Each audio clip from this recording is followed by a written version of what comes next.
Okay, let me adjust the camera a little bit. Okay, so what we're going to do here is just a very basic stone setting, and I'm going to do it using tools that I think everybody probably has, or if they need to get them, they're not going to be that expensive. And so I have just a basic 4-prong wire silver head that I bought just for this purpose. This is kind of a one-shot deal because I don't have other heads. And so I have a synthetic stone here, and we're going to take a look here, see how that fits. The object here is to get it low enough that we can get enough prong on the top of the stone, but not so low that the culet passes through the bottom of the head. So another thing that you need to do, that I always do, is I take and I clean out the drawer of my bench. I put down a towel, and I get rid of anything that could hurt this stone if it were to drop. So that I've already done. So now the next thing I'm going to do is I'm going to take a pair of pliers like this with a nice long nose on them, and I'm going to grab the prong all the way down at the base where it comes into contact with that top bar there, and I'm just going to bend it out a little bit. Now I'm doing this, holding this in my fingers. If it were a ring, you'd put it in a ring clamp. You could take maybe the thermal lock and you could hook it onto something if you wanted to. But say it's a pendant, I would just hold it in my fingers. So now we got the stone down in there. It's going to set in there really well. Now I would eyeball this, but if you're really not sure, you could take a set of dividers and you could actually go around all the prongs and you could mark them off as to where you want to make your cut. And there's various ways to do this. I mean, this isn't the only way, but I think this is a great way for teaching beginners to take a separating disc in your flex shaft or even in your Dremel, and this is a great way to cut these prongs. And so I'll try and hold this so you can see in the camera here. I would cut in just like this. So one cut would come down, and the other cut would shave away where the pavilion is going to sit.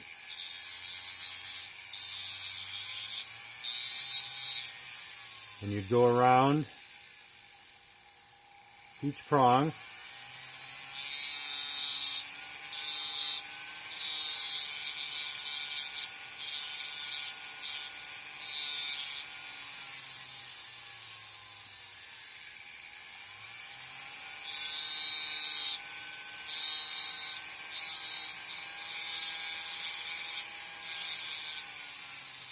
Now people could use a setting burr, 45 or 90 degree. You could use files. Some people use ball burrs. But I think this method is very good for people just learning how to cut these prongs.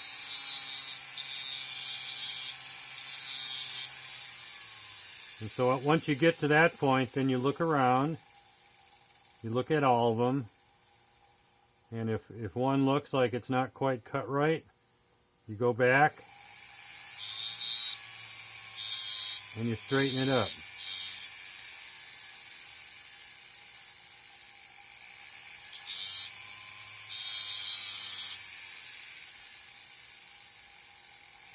Kind of a funny angle for me to cut, but As long as you can see it in the video, that's what matters.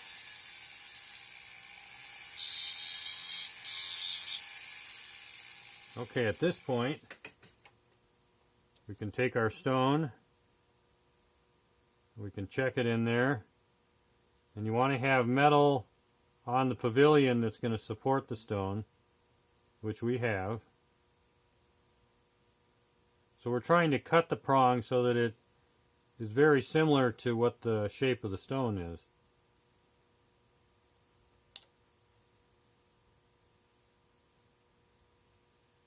So I'm just going to look at these. This prong right here needs to be fixed a little bit. Now I'm going to take my pliers here and I'm going to take two of these prongs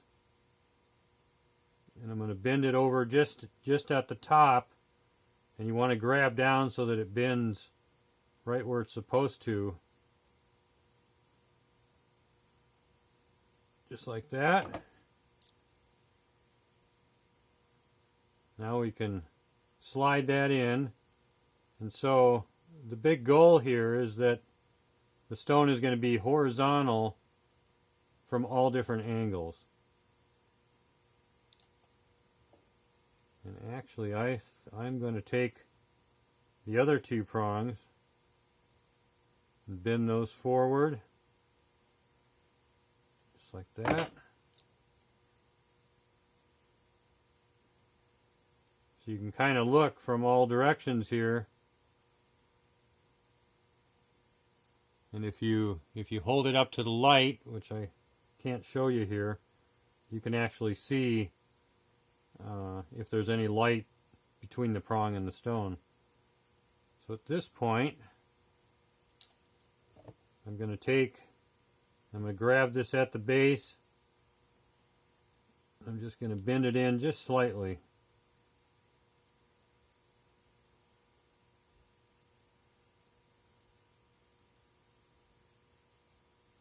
And you want all four prongs to have the same angle on them.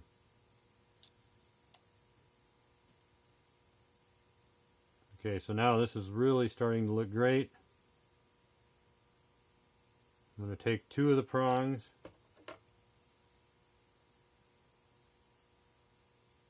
I'm going to bend them down just a tiny bit.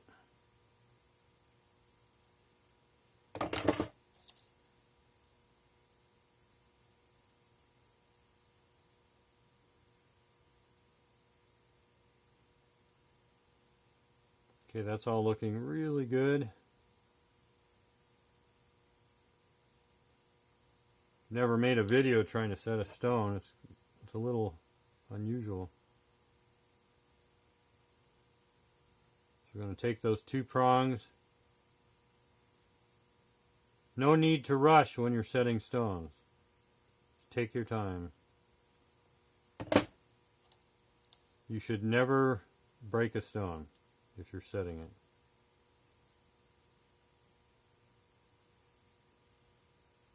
So at this point, this is looking really good. And so now, there's a number of ways you could do this.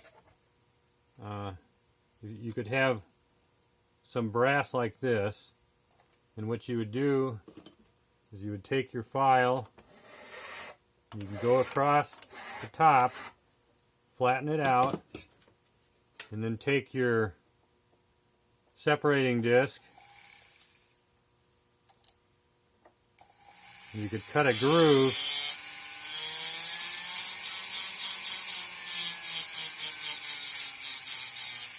It's kind of similar to your prong size there.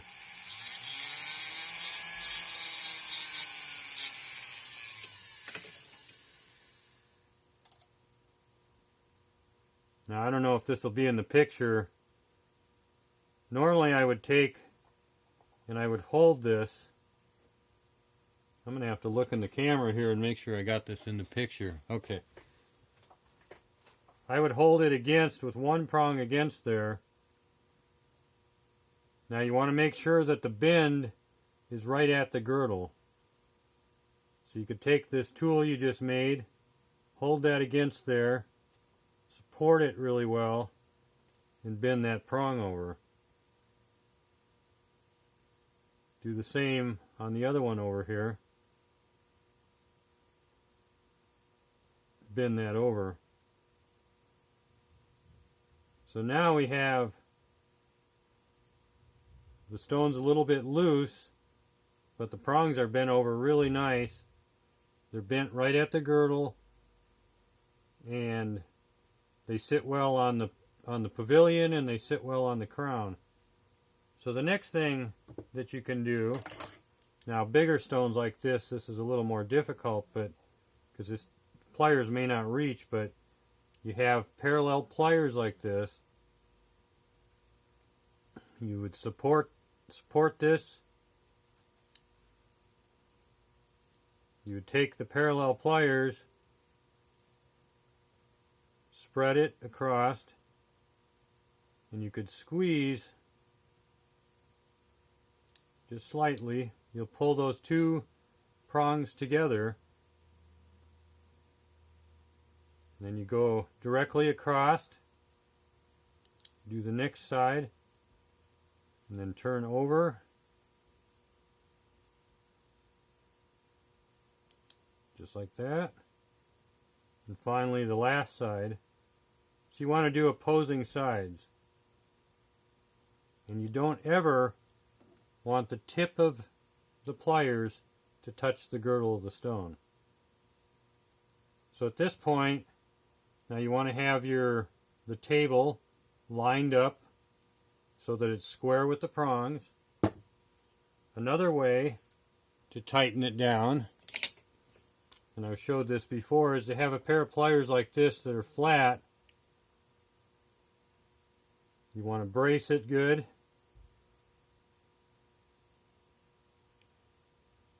Double check, make sure that nothing's going to harm the stone if you push it over a little farther.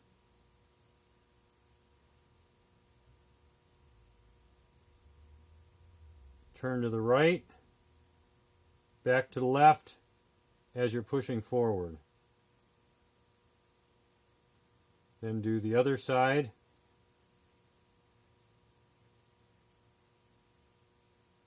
To the right, to the left. And then check everything. Not all four need to be done, it's just the ones that seem to be sticking up. So we got a fairly tight stone there.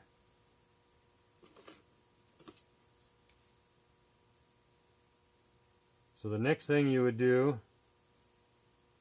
is take a file straight ahead, don't hit the stone,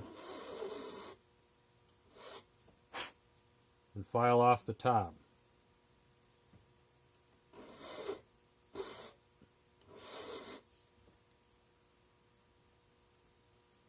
If you pull the file backwards, you're going to catch the prong and pull it off, so you only want to go forward.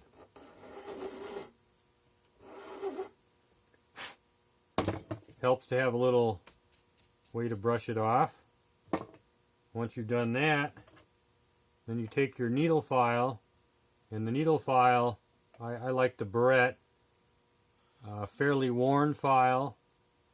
The side here, if it's a new file, you need to sand that down because this needs to be really smooth. Now normally I would have this against the bench pin, but I want you to see this better. You file just like that and around the stone. But you don't want to be dragging the file too heavily on the stone because the facet junctions, unless it's a diamond, but for every single other stone, these facet junctions can actually abrade. You can chip them when rubbing the file on them. So you want to do this gently and go around each prong.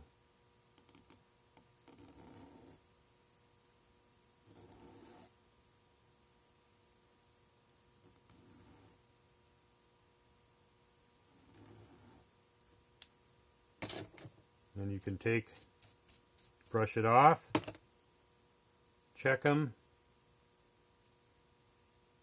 and so the stone is set straight from all angles. The table is squared up with the 4 prongs. So now, the last thing really to do, this is called a cup burr. I don't know if you can see it real well. It's got kind of a cup in there. You want to pick a fairly large one for a large stone like this, but you want it to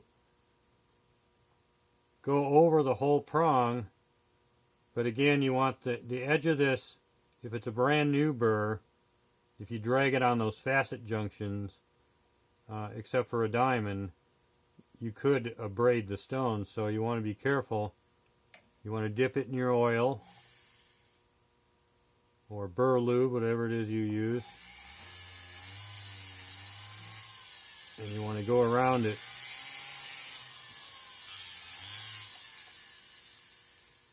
Just like that.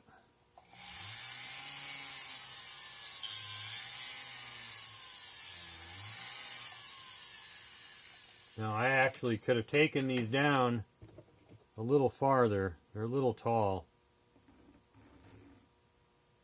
So I'd use my finger as a guide. You do not want to go across the stone. And I'll tell you, this is a lot easier when you've got it, if it's a ring and it's in a ring stick or a ring clamp. Holding it in your fingers is a little more difficult.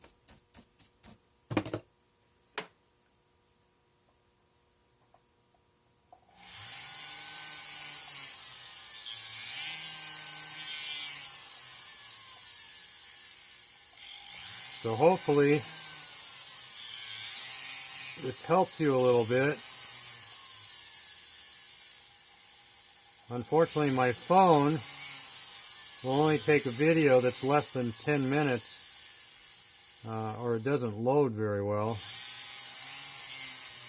So this may be something we have to discuss a little more, maybe by me drawing pictures, or just contact me and I'll talk you through it.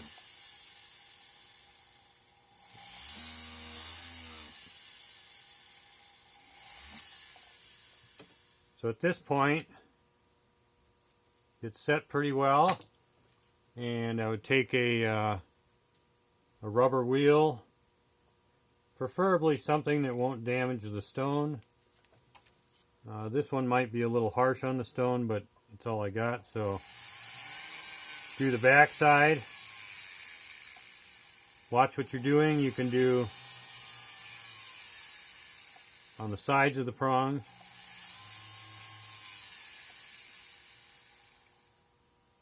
But like I say, don't touch the rubber wheel on the stone. Do the front. And so you can see what's great about this is that these prongs are really small, yet they're very secure, so they're not going to catch on anything and pull back. But as small as they are, they let you see the beauty of the stone. And a lot of people seem to think that they need to put these great big huge prongs on, but then it's ugly, it takes away from the beauty of the stone. So these are the type of prongs you want to have after you've set a stone like this. So I think that's about it. And like I say, you can ask me a lot of questions, and hopefully I can answer your questions. Thank you.